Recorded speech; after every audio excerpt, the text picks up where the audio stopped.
Hello everyone, welcome to Shri creator. आज के video में हम बात करने वाले हैं भारतीय नदियां और उस नदियों के तट पे बसने वाले मुख्य शहर के बारे में देखेंगे। एक एक करके नदियों के बारे में देखेंगे स्टेट वाइज, और उस नदी के तट पे बसने वाले कुछ मुख्य शहर हैं उसके बारे में भी देखेंगे। इसमें नदी की लंबाई के बारे में जानेंगे और उसके अलावा उद्गम स्थल यानी कि कहाँ से शुरुआत होती है उस नदी की, और उसकी कुछ ट्रिब्यूटरीज दिया गया है उसके बारे में भी देखते चलेंगे। इसके पहले मैं बात करूं कि भारतीय नदियों को दो भागों में बांटा गया है, जैसे दक्षिणी भारत की नदियां और उत्तरी भारत की नदियां। और उत्तरी भारत की नदियों में कुछ मुख्य नदी हैं जैसे गंगा, सतलज, सिंधु, ब्रह्मपुत्र, और इन नदियों की कुछ ट्रिब्यूटरीज है जिसके बारे में हम देखेंगे एक एक करके। और दक्षिणी भारत की कुछ नदियाँ हैं उसके बारे में भी एक एक करके देखेंगे। तो सो गाइज स्टार्ट करते हैं। सबसे पहला नंबर का नदी जो है वो सिंधु नदी है। सिंधु नदी की लंबाई है 2880 किलोमीटर, और ये सिंधु नदी की उद्गम स्थल कहाँ है? मानसरोवर झील के निकट जो है ये सिंधु नदी वहाँ से निकली हुई है। इसकी कुछ सहायक नदियाँ हैं जैसे सतलज, रावी, झेलम, इस तरह करके कुछ ऐसी नदियां हैं। सिंधु नदी जो है जम्मू कश्मीर और लेह यानी कि लद्दाख से होते हुए सिंधु नदी पाकिस्तान गई है, और पाकिस्तान से होते हुए अरब सागर में ये जाकर मिल गई है। नेक्स्ट नदी को देखते हैं। नेक्स्ट नदी है झेलम नदी। नेक्स्ट कौन सा है? झेलम नदी। झेलम नदी जो है वो सिंधु नदी की कुछ सहायक नदियां भी हैं, जैसे झेलम नदी की लंबाई 720 किलोमीटर है। और झेलम नदी कहाँ से निकलती है? शेषनाग झील है। कहाँ है शेषनाग झील? ये जम्मू कश्मीर में है, और वहीं से ये झेलम नदी निकलती है। झेलम नदी की कुछ सहायक नदी भी है जैसे किशन गंगा, लीदार, करेवाल, इस तरह से करके कुछ ऐसी सहायक नदियाँ भी है। और ये जम्मू कश्मीर होते हुए ये भी जाकर सतलज में मिलकर, और सतलज से मिलकर ये सिंधु नदी में जाकर मिल गई है। नेक्स्ट नदी को देखते हैं। नेक्स्ट नदी इसको नहीं दिया गया है। नेक्स्ट नदी है रावी नदी। नेक्स्ट कौन सा है? रावी नदी। रावी नदी की लंबाई कितनी है? 725 किलोमीटर है। इसका उद्गम स्थल कहाँ है? उद्गम स्थल रोहतांग दर्रा है। रोहतांग दर्रा के पास से ये रावी नदी वहीं से निकली हुई है। इसकी कुछ सहायक नदी भी है जैसे साहो, सुईल, इस तरह करके इसकी कुछ सहायक नदियाँ भी है। और रावी नदी जो है पंजाब में स्थित है। पंजाब से होते हुए ये जाकर सतलज में मिली हुई है। नेक्स्ट देखते हैं। नेक्स्ट नदी कौन सा है? नेक्स्ट नदी है सतलज नदी। कौन सा नदी है? सतलज नदी। सतलज नदी जो है ये कहाँ से निकली हुई है? मानसरोवर के निकट राकस ताल एक झील है जो तिब्बत में है। कहाँ है? तिब्बत में एक राकस ताल झील है, वहीं से ये मानसरोवर के पास में है, वहीं से ये सतलज नदी निकली हुई है। सतलज नदी की कुछ प्रमुख सहायक नदियाँ भी है जैसे ब्यास, बिपसा। ये जो है सतलज नदी जो है हिमाचल प्रदेश में इन करती है, और इन करते हुए पंजाब होते हुए ये जाकर सिंधु नदी में कहाँ? पाकिस्तान में एक जगह का नाम है जो काफ़ी वीवीआई भी है, एक क्वेश्चन पूछा भी जाता है एग्जाम्स में। एक है मिठानकोट। कौन सा है? मिठानकोट नामक एक जगह है, वहीं पे जाकर ये सतलज नदी जो है सिंधु नदी में मिल जाती है, और वो उस तरह करके मिलकर ये अरबियन सी में जाकर गिर जाती है। नेक्स्ट रिवर है हमारा ब्यास नदी। कौन सा? ब्यास नदी है। ब्यास नदी को देखते हैं। ब्यास नदी जो है इसका उद्गम स्थल रोहतांग दर्रा है। इसकी कुछ सहायक नदियाँ भी है, तीर्थन, पार्वती, हुरला, इस तरह करके इसकी कुछ सहायक नदियाँ भी है। नेक्स्ट देखते हैं। नेक्स्ट नदी है गंगा नदी। गंगा हमारी उत्तरी भारत की सबसे बड़ी नदी भी है, और भारत की सबसे लंबी नदी भी है। इसकी लंबाई जो है हमारे इंडिया में 2510 किलोमीटर है, और ये कहाँ से निकलती है? उत्तराखंड में एक गंगोत्री ग्लेशियर है, उसी के निकट से गोमुख से गंगा नदी निकलती है, और ये निकलते हुए उत्तराखंड से होकर उत्तर प्रदेश, और उत्तर प्रदेश से होकर बिहार, और बिहार से होते हुए पश्चिम बंगाल से थोड़ा सा क्रॉस करती है, और उसके बाद में बांग्लादेश में जाकर उधर से ब्रह्मपुत्र नदी में मिलकर और जाके फाइनली बंगाल की खाड़ी में मिल जाती है। और मिलने से पहले ये जो है दोनों की दोनों नदियाँ यहाँ पे एक सुंदर वन डेल्टा का निर्माण करती है, जो विश्व की सबसे बड़ी डेल्टा मानी जाती है। इसकी कुछ सहायक नदियाँ हैं गंगा नदी की, जैसे जमुना, रामगंगा, गोमती, बागमती, गंडक, कोसी, सोन, अलकनंदा, भागीरथी, पिंडार, मंदाकिनी, इस तरह से करके इसकी कुछ सहायक नदियां हैं। नेक्स्ट देखते हैं, नेक्स्ट नदी है जमुना नदी। जमुना नदी किस नदी की सहायक नदी है? एक गंगा की सहायक नदी है। किसकी है? एक गंगा की सहायक नदी है जमुना नदी। जमुना नदी जो है यमुनोत्री ग्लेशियर से निकलती है और ये इसकी कुछ सहायक नदियां हैं, जैसे चंबल, बेतवा, केन, टोंस, गिरी, काली, सिंध, आसन, इस तरह से करके इसकी कुछ सहायक नदियां भी है। जमुना नदी के तट पे जैसे दिल्ली शहर बसा हुआ है। नेक्स्ट देखते हैं, नेक्स्ट नदी है रामगंगा नदी। कौन सी है? रामगंगा नदी। रामगंगा नदी जो है नैनीताल के निकट एक हिमनद है, वहीं से निकलती है। इसी कुछ सहायक नदी है, जैसे खोन है, और भी छोटी छोटी नदियाँ हैं जो काफ़ी इंपॉर्टेंट नहीं बनती, इसलिए इसको वीडियो में नहीं लाया गया है। नेक्स्ट नदी के बारे में देखते हैं। नेक्स्ट नदी है घाघरा नदी। घाघरा नदी जो है इसका उद्गम स्थल कहाँ है? नेपाल में है। ये नेपाल पूछा जाता है। ये जो डिफ़िकल्ट जो नेम जो है इसको एग्जाम में नहीं दिया जाता है। इसकी कुछ सहायक नदी है, जैसे कि शारदा, कर्नली, कोना, राप्ती, चौकिया, इस तरह से करके इसी कुछ सहायक नदियाँ हैं। ये घंघरा नदी जो है ये गंगा में जाकर मिल जाती है। गंगा की ये भी एक सहायक नदी है। नेक्स्ट नदी को देखते हैं। नेक्स्ट नदी है गंडक नदी। गंडक नदी जो है इसकी लंबाई भारत में 425 किलोमीटर है। ये नेपाल से निकलती है, नेपाल से इंडिया में इन करती है, और नेपाल में इस नदी को नारायणी नदी के नाम से जानते हैं और शालिग्राम नदी के नाम से भी इसे जाना जाता है। कहाँ? नेपाल में। बट हमारे इंडिया में इसे गंडक नदी के नाम से जाना जाता है। इसकी कुछ सहायक नदी है, जैसे काली गंडक, बूढ़ी गंडक, त्रिशूल, इस तरह से करके इसी कुछ सहायक नदी है गंडक नदी की। और गंडक नदी खुद गंगा की एक सहायक नदी है। नेक्स्ट नदी को देखते हैं। नेक्स्ट नदी है कोसी नदी। कोसी नदी काफ़ी वीवीआई बनता है, बिहार के सापेक्ष में और वीवीआई बन जाता है, क्योंकि इसे बिहार की शोक बोला जाता है। क्या बोला जाता है? बिहार की शोक नदी बोला जाता है, बिहार की, क्योंकि कोसी नदी का जो प्रकोप जो है बिहार में काफ़ी देखने को मिलता है, बहुत सारा तबाही करती है कोसी नदी। इसका उद्गम स्थल जो है नेपाल में सप्तकोशिकी एक जगह का नाम है, वहीं से इसकी उत्पत्ति हुई है कोसी नदी की। इसकी कुछ सहायक नदी भी है, जैसे इंद्रावती, तामुर, अरूण, इस तरह से करके कोसी नदी की कुछ सहायक नदियाँ। कोसी नदी जो है खुद गंगा की एक सहायक नदी है। उसके बाद देखते हैं चंबल नदी के बारे में। चंबल नदी जो है, चंबल नदी किसकी सहायक नदी है? ये जमुना की सहायक नदी है। और ये जो इसका उद्गम स्थल है एक जनापाव, एक पहाड़ी है, वहीं से इसकी उत्पत्ति हुई चंबल नदी की। इसकी सहायक नदी है काली, सिंध, सिप्ता, पार्वती, बानस, इस तरह करके चंबल नदी की कुछ सहायक नदी है। उसके बाद में देखते हैं बेतवा नदी। कौन सा? बेतवा। बेतवा भी किसकी सहायक नदी है? वो चंबल की सहायक नदी है।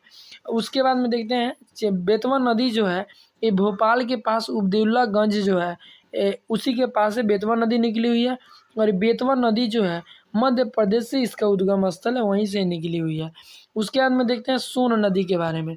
सोन नदी जो है, सोन नदी अमरकंटक की पहाड़ियों से सोन नदी निकली हुई है।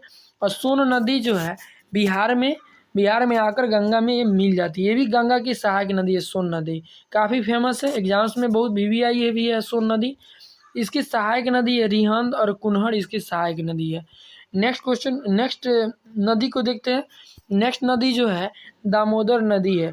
दामोदर नदी भी काफ़ी वीवीआई है, क्योंकि इसे झारखंड की शोक नदी बोला जाता है, क्योंकि ये दामोदर नदी जो है इसका प्रकोप जो है झारखंड में काफ़ी देखने को मिलता है।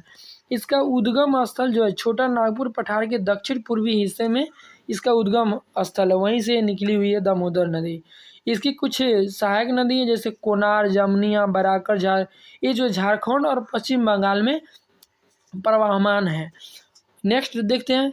नेक्स्ट नदी है ब्रह्मपुत्र नदी।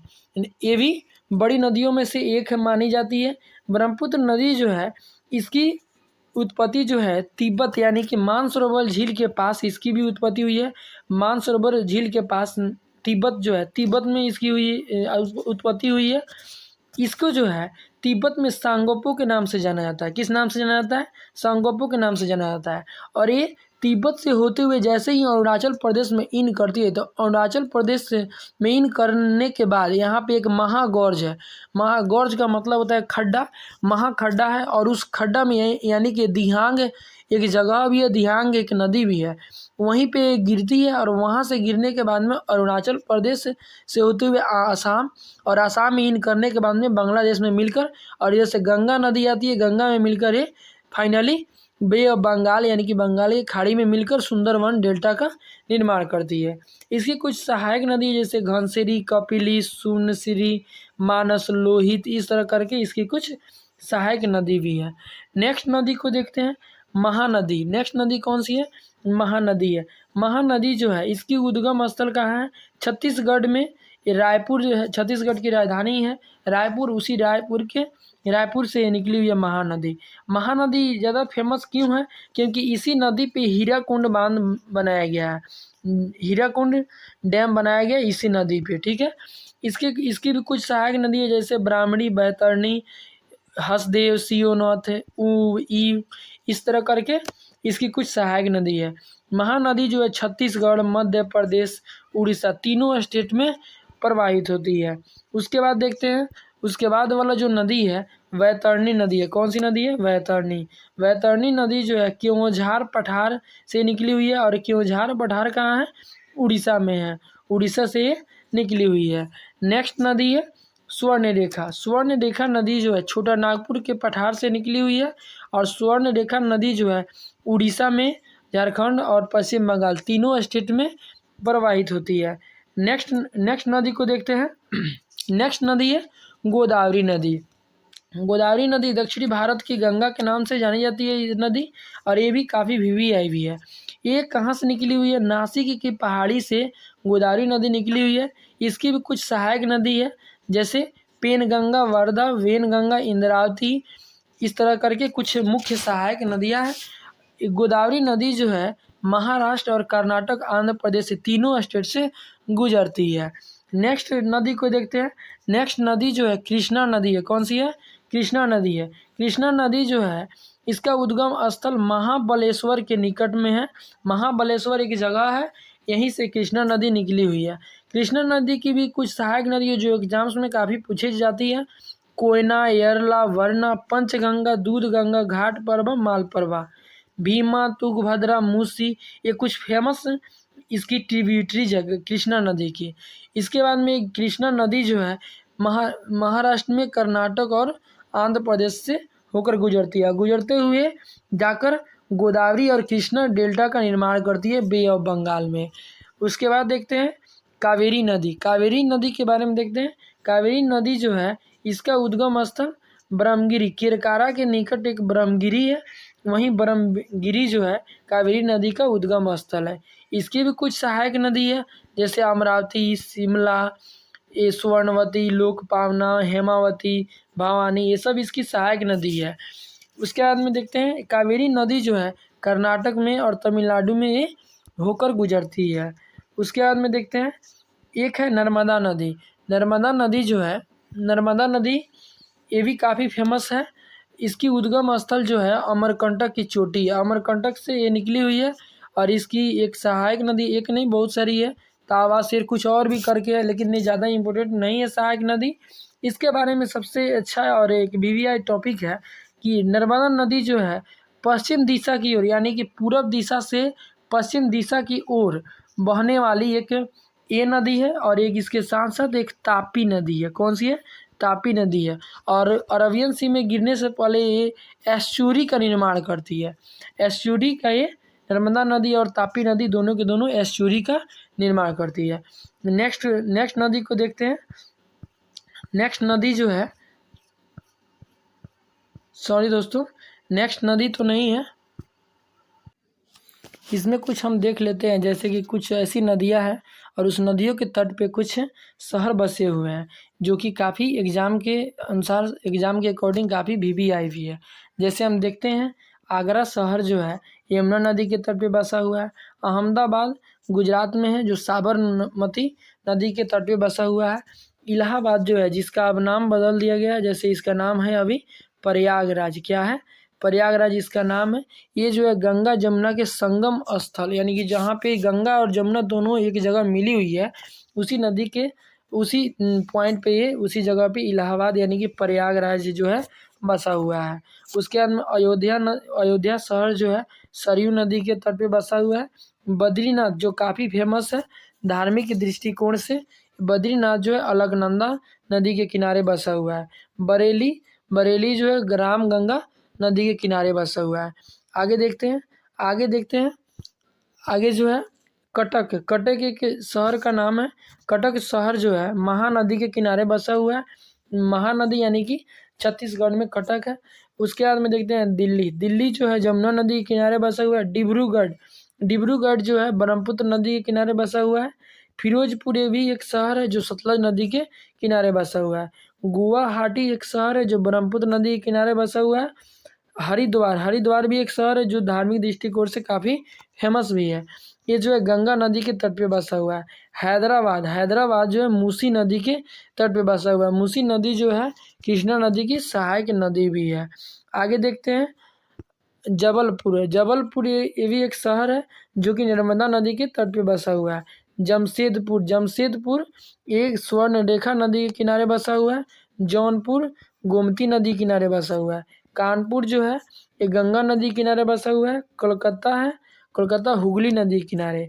कोटा जो है चंबल नदी किनारे बसा हुआ है। कुरनूल ये भी एक शहर है। ये शहर जो है तुंगभद्रा नदी के किनारे बसा हुआ है। आगे देखते हैं लखनऊ उत्तर प्रदेश की राजधानी भी है। लखनऊ जो है गोमती नदी के तट पे बसा हुआ है। लुधियाना भी काफ़ी फेमस है। ये सतलज नदी के किनारे बसा हुआ है। मथुरा ये जमुना नदी के किनारे बसा हुआ है। नासिक एक कुंभ मेला भी लगता है। एक नासिक जो है गोदावरी नदी के किनारे बसा हुआ है। पणजी शहर भी है। पणजी एक नदी भी है। पटना गंगा नदी के किनारे बसा हुआ है। पटना जो है बिहार की कैपिटल है। सबलपुर जो है महानदी के किनारे बसा हुआ है। आगे देखते हैं आगे श्रीनगर जो है श्रीनगर कहाँ बसा हुआ है? झेलम नदी के किनारे। श्रीरंगपट्टनम एक कावेरी नदी के किनारे बसा हुआ है। सूरत गुजरात में है जो कि तापी नदी के किनारे बसा हुआ है। तिरुचिरापल्ली ये भी एक शहर है जो कावेरी नदी के तट पे बसा हुआ है। नेक्स्ट देखते हैं। नेक्स्ट जो है इस प्रकार हमने सारे के सारे नदियों को स्टेट वाइज देख लिए और उसके तट पे जितने मुख्य शहर है उसके बारे में भी देख लिए। जो मुख्य शहर जो है किस किस नदी के तट पे बसा है इसके बारे में देख लिए। फिर मिलते हैं नेक्स्ट वीडियो में अगले टॉपिक के साथ। अगर वीडियो अच्छा लगा हो तो लाइक कमेंट शेयर ज़रूर करें और इस चैनल से जुड़ जाए ताकि स्टैटिक जीके सीरीज में जितने भी टॉपिक दिया गया है, जितने भी टॉपिक है जो एग्ज़ाम के अनुसार काफ़ी महत्वपूर्ण है, वनडे एग्ज़ाम हो चाहे एसएससी जीडी हो या कोई भी एग्ज़ाम हो, पीटी हो, वनडे में जो भी हो, इसके साथ आप जुड़ जाइए और एक एक करके सारे के सारे वीडियो को आप देखिए जो आपके लिए काफ़ी हेल्पफुल होगा। फिर मिलते हैं नेक्स्ट वीडियो के साथ, तब तक के लिए धन्यवाद।